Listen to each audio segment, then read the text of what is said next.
Diz assim a palavra do Senhor: concebeu outra vez e teve um filho, dizendo: porquanto o Senhor ouviu que eu era aborrecida, me deu também este, e chamou o seu nome Simeão.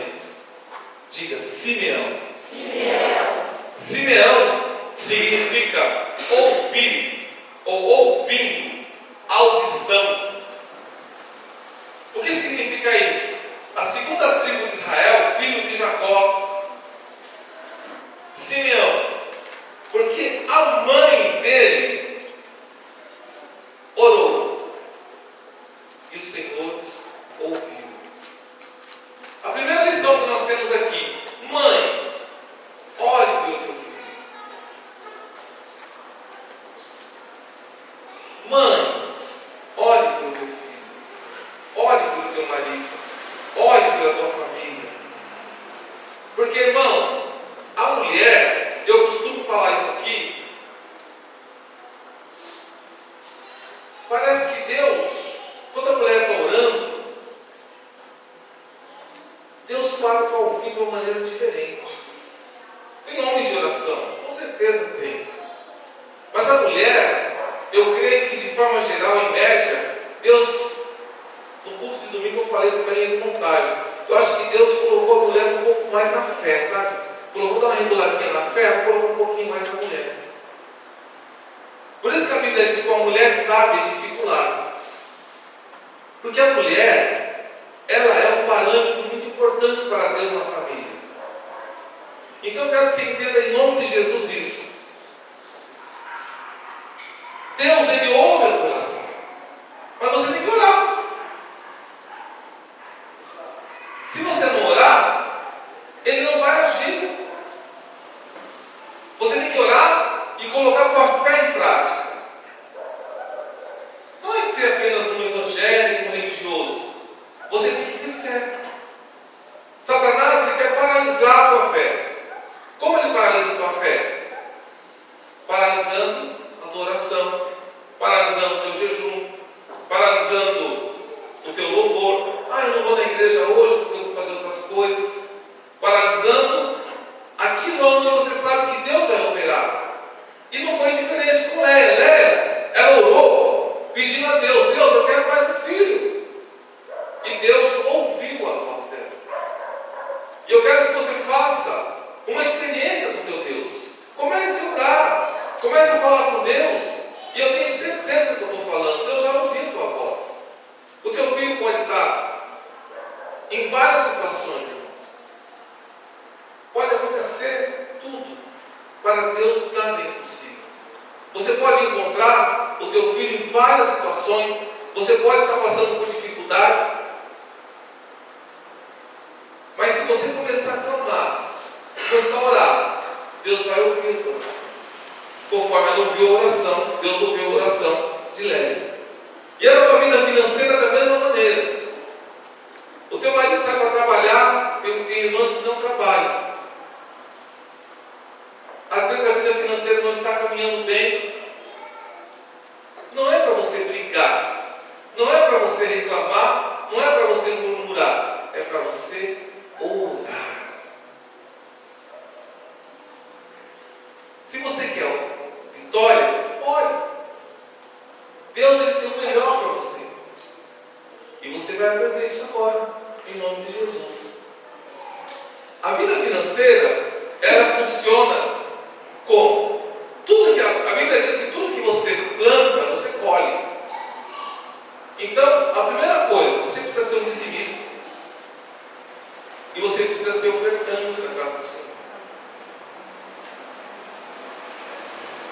É uma condição muito importante para que nós tenhamos a vitória financeira.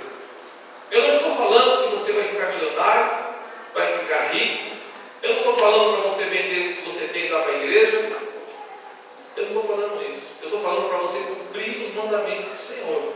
O que Deus tocar no teu coração para você fazer, você faça porque Ele vai responder. Nenhum homem pode falar para você, dá isso ou dá aquilo, porque nenhum homem tem autoridade, Deus, para falar, você dá casa, dá carro, se Deus não colocou no teu coração para fazer isso. voluntária e de coração, e sem tristeza. Amém? Então vamos lá, abra tua Bíblia em Salmo 64.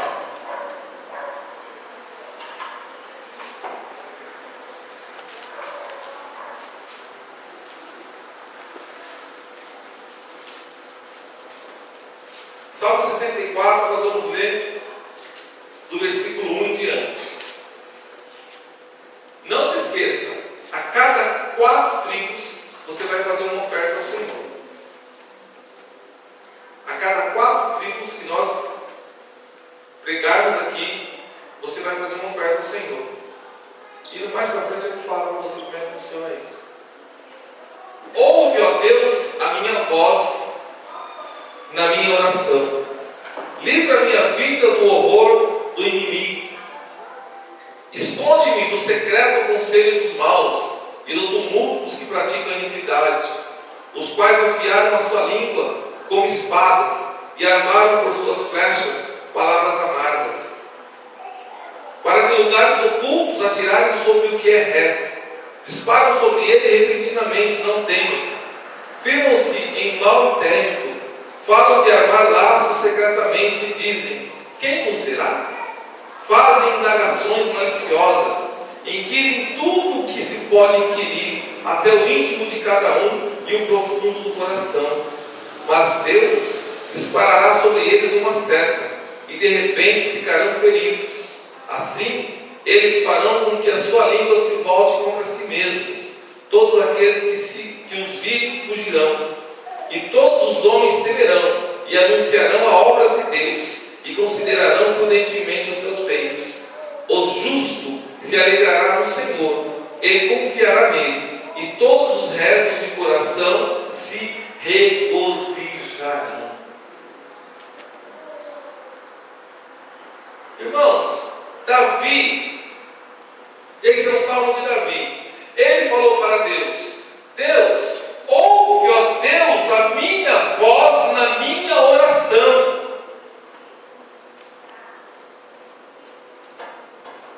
Ele falou para Deus: ouve, ó Deus, a minha voz na minha oração. O que significa isso? Irmãos, nós temos que orar. Em 1 Tessalonicenses 5 diz: orai sem cessar. E a tua vida financeira, porque essa campanha é uma campanha financeira, ela deve ser regida por oração e deve ser regida por fé. O dizimista, ele é uma pessoa que tem fé, porque ninguém dizima sem fé, irmãos. O ofertante, ele é um ofertante porque ele tem fé. E mais para frente eu vou te explicar na Bíblia o que Jesus falou sobre isso. Davi falou assim: Senhor, me livra do horror do inimigo. Qual é o horror do inimigo de quem está com dívidas? Está sem dinheiro. É a dívida, é a vergonha, é a falta de alimento, é a falta de condição. Porque se nós estamos pregando sobre vida financeira, existe um inimigo que paralisa a tua vida financeira. E existe um inimigo que quer te destruir. Existe um inimigo na nossa vida. Se você não parar para pensar, você não vai fazer o que Deus quer que você faça, você vai fazer só o que a tua carne quer que você faça.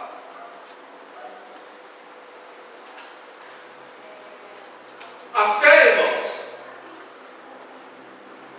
é o firme fundamento das coisas que se esperam, mas que se não veem. Ou seja, se você quer dinheiro, recurso financeiro, a tua vida financeira melhor, enquanto você não dizimar, você não vai ter esse recurso financeiro. Por quê? Porque você sempre vai ficar com medo da conta de luz, da conta de água, da conta de telefone, da conta disso, da conta daquilo, e você vai falar: eu vou dar o dízimo depois de pagar tudo. Aí você não vai entregar não por isso.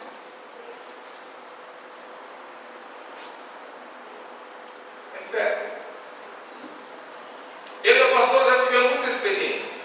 Sempre fomos dizimistas. Já tivemos a luz cortada, irmãos. Já choramos. Eu tenho autoridade para pregar sobre isso. Primeiro, que eu não dependo da igreja, eu não vivo de salário da igreja. Segundo, que nunca fiz uma campanha de dinheiro, de vida financeira aqui. Deus pediu para fazer, para ensinar o povo, para não ser roubado, porque a palavra do Senhor diz que o povo é roubado por não conhecer as Escrituras. Então, você quer viver o sobrenatural de Deus na sua vida financeira? Você tem que mergulhar em Deus. Como? Obedecendo. Obedecendo. Então Davi falou assim: Senhor, ouve a minha oração. Então, como é que Deus vai ouvir tua oração na vida financeira se você não cumpre os mandamentos dele? Exemplo. Presta atenção que a palavra, irmão, de Deus, ela é perfeita. Tem pessoas que elas não saem do lugar. Ela não sai do lugar. Ela vai na igreja. Tem pessoas que buscam o Espírito Santo, ela consegue, com oração, a presença de Deus, o Espírito Santo, porque com oração se consegue o Espírito Santo de Deus. Mas a vida financeira não move com oração apenas. Move quando você entrega. Por quê? Porque você mostra para Deus: Senhor, eu não sou escravo do dinheiro. Eu quero colocar o dinheiro na tua obra. Então, você quer que Deus ouça a tua voz na vida financeira? Irmãos, coloca a tua vida em ordem com Deus, com relação a dízimo e a oferta. Eu estou pregando para você ter bênçãos de Deus de maneira sobrenatural. Nós estivemos aqui na segunda-feira no encontro de empresários e nós aprendemos sobre a vontade de Deus. Qual é a vontade de Deus? Imagine uma estrada. Imagine uma estrada. E você está andando por essa estrada. A estrada é a vontade de Deus. E nessa estrada aparece um emprego para você ganhar 10 mil reais. Na outra semana aparece um emprego para você ganhar 5 mil reais. Mas os dois empregos estão na estrada da vontade de Deus. Qual o melhor emprego? O melhor emprego é o de 10 mil reais. Mas você pode pegar também de 4 mil reais. Porque eles estão dentro da estrada da vontade de Deus. Presta atenção. Aí aparece um emprego para você ganhar 20 mil reais. Só que ele está do outro lado da sarjeta. E você põe a mão na cabeça e fala: meu Deus do céu. Você vai ganhar 20 mil, mas você tem que fazer coisas ilícitas. Você tem que roubar. Você tem que mentir. Você tem que fazer um monte de coisa que não está na vontade de Deus. Se você não tem fé, você vai nele. Porque você crê que aquele 20 mil vai resolver a sua situação. Parece que foi combinado, mas não foi. Esse louvor depende de ti, depende de ti. Quando você depende de Deus, você entende que a vontade de Deus é que você ganhe 10 ou 4. E não os 20 que não está na vontade de Deus. Aí você ganha 20, não na vontade de Deus. E você começa a agradar o inimigo, fazendo coisas que não agradam a Deus. E aí você para de dizimar, para de ofertar, e daqui a pouco, irmão, você está fora da igreja e fora da presença de Deus. Mas quando você fala: não, a minha vida, eu quero ficar na vontade do Senhor. É como o missionário Bruno ministrou agora. Você levantou a mão e falou: minhas finanças são tuas, a minha vida é tua. É mesmo? Irmãos, é muito sério isso. Nós fizemos um curso uma vez, eu e a pastora Luciane, numa igreja que a gente era membro, e escolheram 12 apóstolos. Aleluia. E eu era um dos 12 apóstolos. 12 casais. No meio do curso, muito bom curso, ficaram 6 casais até o final. E eu e o pastor entre os 6. No fechamento do curso, foi numa chácara. a gente era recém-convertido, irmão. Praticamente. O Igor era pequenininho. Até caiu uma cobra em cima da cabeça dele lá. Foi engraçado. Pisão na cabeça da serpente lá. Aí, irmãos, o pastor pegou os 6 homens e foi para um lado. A pastora pegou as 6 mulheres e foi para o outro lado. E eu não estava entendendo nada, porque os outros irmãos eram mais velhos e crentes que eu. Eu falei, o que vai acontecer aqui agora? Será que vai aparecer um anjo? Será que vai cair fogo do céu? Vocês estão preparados? Ele falava assim, vocês estão preparados? Eu estou. Vocês estão preparados? Irmãos, vocês vão para lá. Pastor, irmão, vem para cá, irmão Nelson. Tinha outro irmão Nelson também. Bom, chegou lá, as irmãs foram para um lado, nós ficamos na sala, né, como se fosse hoje. Ele falou assim, vou fazer uma oração agora. Todo mundo fecha os olhos. Aí nós fechamos os olhos. Quem quer hoje, ele falou assim, é muito sério, ele falou. Quem quer hoje entregar a vida 100% na mão de Jesus? Não levanta a mão ainda. Eu vou falar as condições. Eu falei, nossa, eu comecei a tremer. Primeira coisa, se você tem um carro, um Porsche, se você tem uma BMW, Deus pode tirar esse carro de você e te dar um fusquinha para você andar. Se você tem uma casa na praia, casa de sítio, uma casa boa aqui em São Paulo, Deus pode tirar essa casa e colocar você na casa da vontade dele. Se você está fazendo uma faculdade, mas Deus não está se agradando nesse lugar, Ele vai te tirar desse lugar. E começou a falar. Eu falei, eita Deus. Mas eu te digo uma coisa, a vontade de Deus é o melhor para a tua vida. Aí, irmão, agora quem quer entregar a vida para Jesus, levanta a mão. Eu comecei assim, ó. Ai, meu Deus. Aí o Espírito Santo levantou. Eu levantei a mão. Aí ele falou assim, agora todos vocês podem abrir os olhos. Eu abri os olhos, irmão. Só estava eu com a mão levantada. Eu falei, meu Deus, será que eu fiz besteira? Aí os irmãos olharam e falaram assim, irmão, só você, hein? Todo mundo foi embora, o pastor ficou comigo. Irmãos, dos 12 que começaram o curso, homens, só eu levantei a mão para entregar a vida para Jesus e falar, Jesus, limpa a área. Por que fica de olho fechado? Porque ninguém sabe, você não vê o que o outro irmão vai fazer. Então você não é levado a querer fazer por fazer. Irmão, aí o chicote começou na minha vida. Deus começou a limpar a área. Porque o plano que Deus tem na minha vida e na tua vida, quer seja na área financeira, que nós estamos pregando aqui, ou em qualquer outra área da tua vida, depende da tua ação, do teu passo. Porque Jesus, ele não arromba a porta de ninguém. Você tem que falar, Jesus, eu não aguento mais e eu estou livre para o Senhor fazer o que o Senhor quiser na minha vida. Quer a vida financeira abençoada? Faz isso com Deus. Não seja hipócrita com Deus. Não seja mentiroso com Deus. Irmãos, eu estou pregando a palavra para você viver uma vida abençoadíssima. Quem são os caras ricos que entregaram a vida para Jesus, foram dizimistas, ofertante e teve vitória? Eu já passei o vídeo aqui, Colgate. Você escova o dente lá, passa Colgate. Colgate foi uma pessoa, ele era como eu, como você, uma pessoa simples. Mas ele fez como Jacó. Jacó não tinha nada. E ele fez uma oração para Deus. E Deus abençoou ele financeiramente. Então, não existe mágica na vida financeira. Existe fidelidade. Olha para o teu irmão lá e fala assim, tenha fidelidade com Deus. Tenha fidelidade com Deus. Glória a Deus. E não é do dia para a noite, irmãos.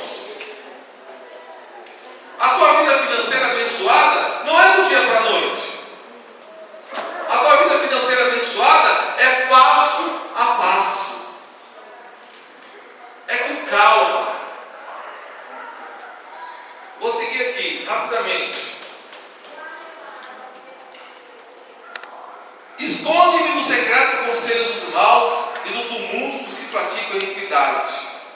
os quais afiaram a sua língua como espadas e armaram por suas flechas palavras amargas.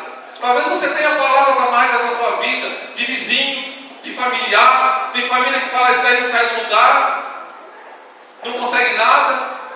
Davi está falando, Davi era a mesma coisa.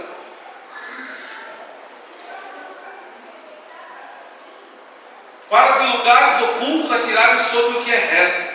Disparam sobre ele e repentinamente não temem. Firmam-se em mau tempo, falam de armar laços secretamente e dizem: quem nos verá? Esse é o ímpio. Ele tenta armar laços contra a tua vida e pergunta: quem vai ver isso? Mas se você é um dizimista, um ofertante na casa do Senhor, creia e saiba que o Senhor cuida da tua vida. Mas assim diz a palavra, versículo 7: mas Deus disparará sobre eles uma seta, e de repente ficarão feridos. Você sabia que Deus dispara a seta também? Ou essa aqui é a primeira vez que você vê isso? Saul tinha um espírito maligno da parte de Deus. Não brinque com Deus, porque se Deus se irá com alguém, irmão, brigar com Deus já começa derrotado. Não brinque com Deus, porque Deus também lança seta, segundo Davi, segundo a palavra. Mas ele é abençoador. Ele é abençoador. O prazer de Deus é me abençoar e te abençoar. E nós temos que entender isso. Isso tem que entrar na tua cabeça. Que você já é abençoado. Assim, versículo 8: assim eles farão com que a sua língua se volte contra si mesmo. Todos aqueles que os virem fugirão, e todos os homens temerão, e anunciarão a obra do Deus, e considerarão prudentemente os seus feitos. O justo se alegrará no Senhor, e confiará nele, e todos os retos de coração se regozijarão. Ou seja, o justo, se você é justo, se você é justa, olha, presta atenção nisso. Se você é justo, se você é justo, você vai se alegrar no Senhor. Eu posso escutar um amém aí, um aleluia? Presta atenção no que eu estou falando, irmão. Se você é justo, você vai se alegrar.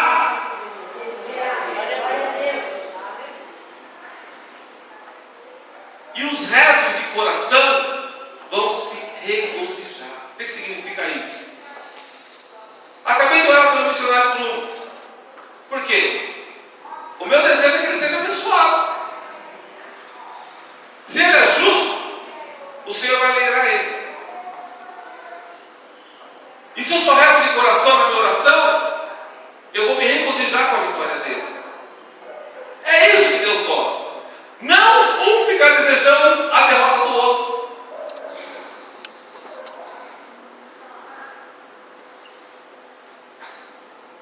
Deus, Ele ordena a bênção na comunhão, na união.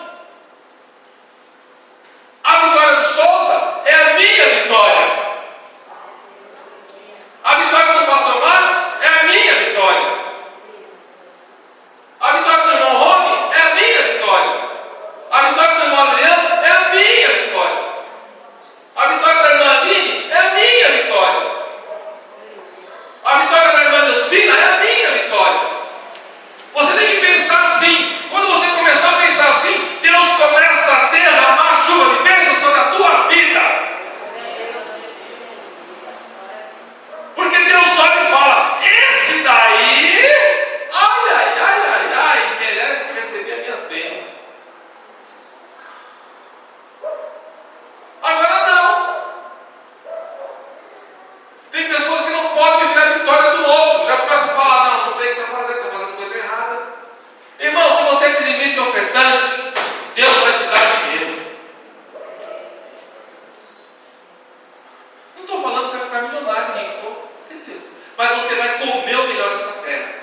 R$50, não foi eu que paguei. Deus providenciou alguém para pagar. Todo inglês do curso. Falei inglês o inteiro. Terminou o curso, o abençoado estava comigo e falou assim: e aí, pastor, vamos almoçar? Falei: estou na bênção. Onde você quer ir? Eu falei: que Deus te dirija. Ai, irmãos. Ele parou o carro na frente do restaurante. Eu falei: aleluia. Oh, aleluia. Eu falei: mas é verdade mesmo que nós vamos comer aí? Ele falou: é isso aí. Ai, irmão. Ai, irmão. O pastor Deus pode não ter dinheiro para pagar, mas tem alguém que tem. E que Deus faz pagar para você. Isso é a vida do dizimista e do ofertante. Às vezes Deus vai dar o dinheiro diretamente na tua mão, mas Ele usa outro e fala assim: vai lá e abençoa meu filho. Porque até Satanás é obrigado a ouvir Deus tremendo e obedecer o que Deus fala. Imagina um homem: quer sobremesa? Eu falei: não, sobremesa hoje não estou querendo. Cafezinho? Cafezinho vai. Irmão, mas a bênção é completa. Eu falei: aí olha de um lado artista, olha do outro não sei quem. Eu falei: não estou aqui. Porque a Bíblia diz que vai te colocar juntamente com os príncipes, os governadores desse mundo. Então presta atenção nisso. Não é loucura, irmão. É fé. Aí veio a conta. O garçom já é direcionado por Deus, já vai direto nele. Eu falo: aleluia. Entendeu, irmão? É isso aí. Deus é fiel. Deus é fiel. Eu estava falando com a pastora Luciane. Eu estava lá na China. Falou assim: vamos no restaurante espanhol? Eu falei: perfeitamente. Claro. Na hora que eu peguei o menu do restaurante, irmão, você é vida de. Eu estou dando esse testemunho que é vida de dizimista, irmão. Eu olhei e falei: aleluia. Você vai querer peixe ou carne? Eu falei: pode ser uma carne. Comi a carne. Aí ele falou: vou comer um peixe. Bom. Aí comeu. O garçom falou: esses caras são loucos. Aí daqui a pouco voltou o garçom e falou assim: agora faz uma gentileza, um peixe para ele e uma carne para mim. Pode ser, Nelson. Eu falei: perfeitamente. Aí eu comi a carne, irmão. Você coloca na boca de sol. Coisa de rico, né, irmão? O peixe, então, tudo bem. Aí ele falou assim: quer comer a sobremesa? Eu falei: perfeitamente. Eu olhei no menu da sobremesa, eu olhei e falei assim: deixa eu pegar o óculos. 140 euros. Qual você quer? Eu falei: essa aqui. Traz duas. Oh, meu Deus. Aí o chefe veio, aquele chapéuzão grandão na cabeça. Você coloca na boca, irmão, vem um negocinho cobrindo, coisa que tem que vai coberto assim, coloca na boca, a sobremesa explode na tua boca.